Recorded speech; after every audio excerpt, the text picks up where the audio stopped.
So even though the word Zenkai boost is a fan-made term, what it represents is the unbelievable power-up that Saiyans get after either coming back from the dead or coming close to dying, or just going through some very intense training and having very intense battles. The stronger their opponents are, the stronger they become, and that's why they're called the Saiyan warrior race. And Toriyama would use this as a writing crutch to explain why Goku and other characters were able to get so strong so fast to make the fights more interesting. So on this video, we are going to discuss what are the biggest Zenkai boosts in all of Dragon Ball. Let's get to it next. Mr. Satan wants you to subscribe to Geekin' 101 on all these social media platforms, you chump. Oh yeah! So, a quick history lesson here. Even though the term Zenkai Boost is fan-made and was never used in the anime or the manga, we're going to refer to it as that in this video just to make things a lot easier to understand. The first time that we heard about the Zenkai was in the early Namek saga when Vegeta explains how he's been fighting real battles on Earth and getting more powerful to Kui before he kills him. And then later on during the fight with Zarbon, he explains that Saiyans get stronger when they die or when they come close to dying or after intense training. And Krillin talks about how he always saw Goku come back and get stronger after every fight. And Frieza obviously knew about the Zenkai because that was part of the reason as to why he feared that race. So we're going to talk about the biggest Zenkai boosts in Dragon Ball. And really, they do kind of get a little crazy in the Namek arc. So we're going to start there. Joining me to discuss Zenkai, please welcome Mike from Laughingstock Media. How's it going? Hey guys, it's Mike here from Laughingstock Media, and I'm happy to be on this video talking about the biggest Zenkai boosts in all of Dragon Ball. Yes, let's talk about it. So we're actually going to begin with the Namek arc. Now, obviously, there are other times prior to the Namek arc when there may have been Zenkai. The most notable is in Dragon Ball, when Goku fights Tao Pai Pai and then fights him in the rematch and beats the crap out of him. We find out that he thought he was drinking some super divine water from Lord Karin. Turned out that it wasn't the case at all. And that was kind of the first hint of what a Zenkai was. And there's other times too, but really they start getting really prevalent and, to be honest, kind of crazy in the Namek saga. Case in point, when you look at the power levels, during the battle with Vegeta and Nappa, Goku at his max power with Kaioken times 4 was over 32,000. That's against Vegeta and Nappa. In the Namek arc, against Captain Ginyu, after training for 6 days, I think it was? Yeah. Kaioken, 180,000. And by the end of the arc against Frieza as a Super Saiyan, he is at 150 million. And that's from Daizenshuu 7, page 83. So the exploitation of the Zenkai in the Namek saga is absolutely nutty. Yeah, absolutely. It really goes crazy there, especially with what you said, Goku on his way to Namek, training in the gravity, and as the narrator said, Goku wasn't even really aware of this ability or this Zenkai that he was exploiting there, but constantly he was pushing himself to the brink so that when he showed up on Namek, he started fodderizing people that were making even Vegeta look weak, so it's pretty crazy. And speaking of Vegeta, I want to start with him. So, I mean, he had nearly died on Earth against Gohan. I mean, Gohan and Krillin and them beat the crap out of him. Same thing with Goku. Gets to Namek and, like you said, fodderizes Dodoria and Kui, and then loses to Zarbon, but after he heals up, beats Zarbon in the rematch. And then against the Ginyu Force, obviously Mr. Guldo was nothing to him, but Recoome is stronger.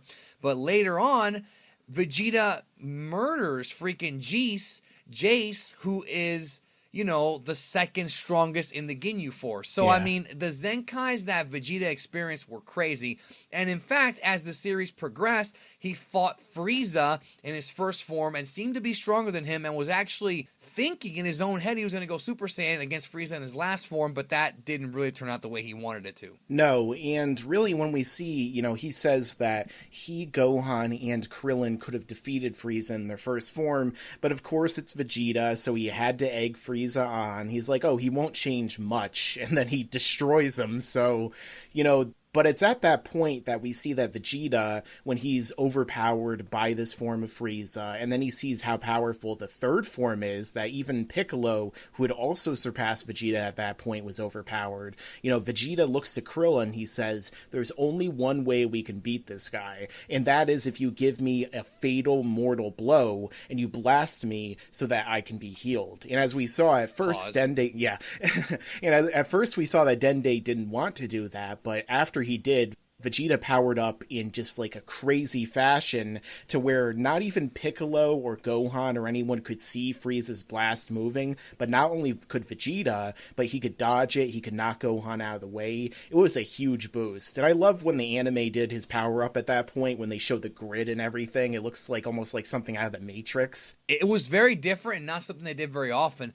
Let's look at the numbers real quick. So during the Vegeta saga, the fight with Goku, Vegeta was at 18,000 in his regular form. This is not including Uzaru, Great Ape, and that's from Daizenshu 7 or Dragon Ball Chapter 249. In the Namek saga, Vegeta gets there at 24,000. Then during the fight to Rikumi's he's at 30,000, and then against after the fight with Rikumi's he's at 250,000. And then that's the highest he is at according to V-Jump, is 250,000. The beautiful thing about talking about the Namek Saga is that we actually have the power levels because Daizenshu 7 published them, plus V-Jump and other magazines, so we can actually look at these numbers and analyze them versus later on just guessing, because it's just a guess from there on. Toriyama was really using this as a writing crutch. It's almost like he realized, okay, I have to scale this up and up and up and up and up, and the only way to do it is to have the characters get beat up. But I also feel like he lost his way. I feel like they're very inconsistent, because Goku goes from being able to, you know, being at a power level of 180,000, right? And then he gets he switches bodies with Captain Ginyu, and then that whole thing happens. He heals up. Yeah. Then when he fights Frieza, he's at 3 million just at the beginning of that fight. So he goes from 180,000 with Kaioken to 3 million. Oh, yeah. It's a gigantic base. Jump. How the heck did Goku go to 3 million after he was in the healing tank? That's insane. Didn't even happen to Vegeta. And Vegeta was probably in there longer.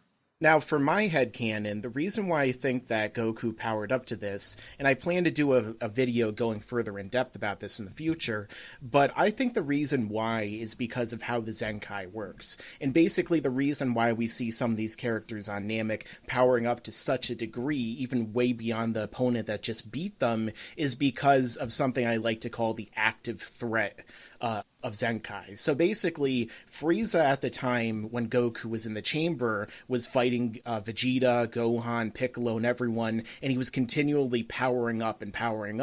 And during this time, Goku was sensing all of it while he was still healing. So it's possible that subconsciously his body allowed him to rise to a ridiculous level, even though he was so much weaker before, because it was giving him the ability to fight the active threat in Frieza. And I think that could work, but again, it is headcanon. It is something that's more my own theory as opposed to what they specifically say. Yeah, I mean, and also there is a contradiction, which we're going to get to here in a minute, about Vegeta telling Krillin to shoot him.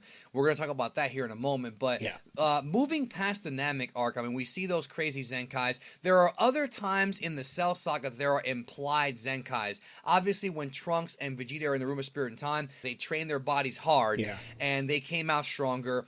Obviously, when Goku wakes up from the heart virus coma, he seems to be stronger and more focused, but those aren't really stated. The next big Zenkai is probably the biggest Zenkai we're going to see in the series, maybe ever, and that is Super Perfect Cell.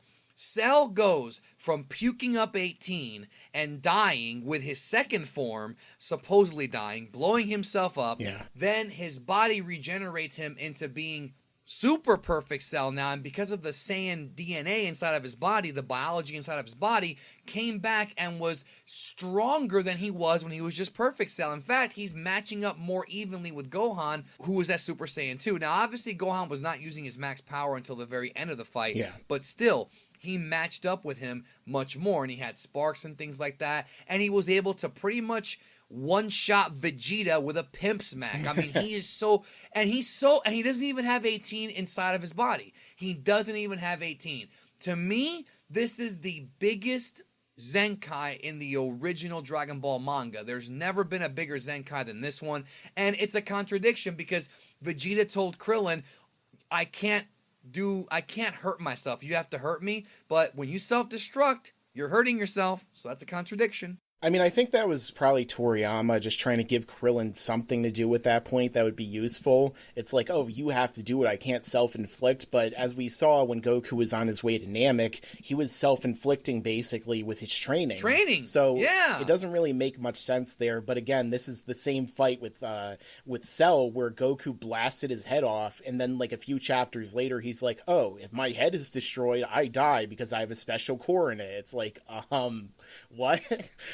I will say that one of the more popular theories that I do like, it is headcanon, but it makes sense, is that when it comes to Cell, the reason why his Zenkai was so strong is because he had both Saiyan and Namekian biology, and thus his regeneration mixed in with the Zenkai Saiyan blood made it even more of a powerful, I don't know if you call it reincarnation or what. I mean, I think that's a very good theory. Yeah, it's definitely possible, but in terms of, like, overall volume, in terms of, like, how big, in terms of, like, power levels, that would probably be the biggest Zenkai in the manga, and that's the last Zenkai I can even think of that was specifically mentioned. But in terms of, like, a gross multiplier, I kind of feel like Goku's was bigger just because he went from being 90,000 in his base without Kaioken to 3 million, whereas Cell got, like, 3 or 4 times stronger, maybe even twice as strong, you know? Yeah, no, that is a ridiculous one. Now, the other one I want to talk about briefly here is Broly in the movies, because he's the only other, like, Saiyan or person with Saiyan blood. Yeah. And then we'll talk about Super a little bit. Broly from movie 8 to 10. In movie 8, Goku punches him in the stomach or in the chest or whatever and kills him. He comes back in movie 10. Now, obviously, the movies don't go with the original manga, but nobody in the movie was Super Saiyan 2. And yet, in movie 10, and this has been debated, but it's pretty easy to tell, that Broly is fighting Gohan in Super Saiyan 2. Now, obviously, Gohan, during that film, this was before the tournament arc had really kicked off, and we knew that Gohan as an adult was not as strong as he was when he was a kid, or at least he didn't improve in the same rate that Vegeta did, right? But Broly coming near death and then coming back to life, not back to life, but, you know, back to fight is what I mean to say, also had a tremendous increase to where it took the combined efforts of Goku as a spirit or whatever, Gohan and Goten to kill him. I mean, even a little bit of Trunks helping out, but, you know, the thing for me is that because it takes place around the time of the Buu saga, I know that, like, obviously the people making the movies didn't have, like, all the same evidence or the same information that Toriyama did about how strong Gohan would be, but I guess I always kind of rationalized that Gohan was stronger than when he fought Broly, but might have been weaker because of just not training, like, weaker than he was when he fought Cell, but either way, you know, Super Saiyan 2 Gohan, which people love to debate like they do with Deborah, Super Saiyan Goku and Goten all firing a blast, and they even need the help of Trunks while Broly is just like one-handed doing this whole thing, keeping them all down while laughing maniacally about it. So yeah, he got a giant boost. It doesn't make much sense how he survived within the course of the first movie, but that's an entirely different subject. So the last thing I want to talk about is Dragon Ball Super, and I want to discuss Goku Black, which is the most recent example of a crazy Zenkai. So Trunks talks about how in the manga that Saiyans can only Zenkai up to a certain point. And I guess that sort of makes sense in a way, but we have Goku Black, and the main theory behind this is that because Goku Black is possessed essentially by a god, by a Shinjin, which is Zamasu, that he's able to exploit Zenkais better. But no matter whether you're watching the anime version or the manga, clearly Goku Black is getting stronger and stronger and stronger even before Rose.